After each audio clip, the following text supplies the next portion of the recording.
तर आज सर्वत्र गणरायाचं आगमन झालंय। राजकीय नेते अनेक कलाकारांच्या घरी देखील बाप्पाचं आगमन झालंय आणि यातच अभिनेता रितेश देशमुख आणि जेनेलिया देशमुख यांनी बाप्पाचं आगमन केलं।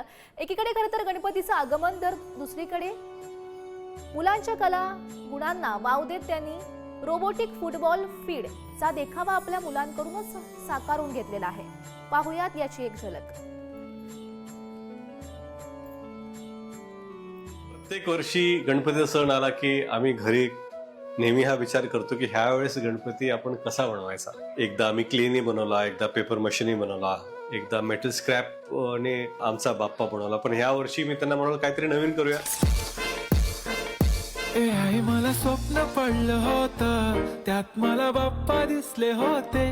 त्यांनी रोबोटिक्स क्लासेस जॉईन केलं आणि रोबोटिक्स क्लासेस मध्ये त्यांनी ठरवलं की बाप्पा आणि रोबोटिक्स आणि त्यांचं जे सगळ्यात आवडतं विश्व आहे फुटबॉल, या तिन्ही गोष्टी ते एकत्रित करणार होते। Worked on that. We quickly made a basic football field. की स्वप्न पूर्ती होणार, मारून मांडी बसले होते। आई मला स्वप्न पडलं। Students also integrated the electronic components into it. ते बोलले की काळजी घेत जा बाळा, आईला भारी हसले होते। Then they had an idea like we can make a robots that will move forward. 3 महिन्यापूर्वी त्यांचा हा प्रवास सुरू झाला। Then we thought about like let's make it a modak shaped robot that will move forward. आपले ह्या फुटबॉलचे जे प्लेयर्स होते ते आपल्या बाप्पाचे उंदीर मामा होते। दोघांनी आपल्या आपल्या टीम्स बनवल्या, दोघांना आपापल्या वेगवेगळ्या जर्सीज दिल्यात।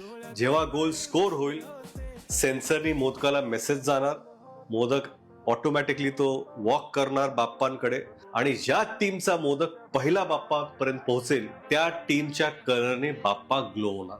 22 उंदीर मामा, 2 मोदक आणि आपले गणपती बाप्पा हे सगळे ह्या मुलांनी कम्प्युटरवरती डिझाईन केले आणि हे 3D प्रिंट झालेले आहेत। पालक म्हणून आपण आपल्या मुलांना एनकरेज केलं पाहिजे।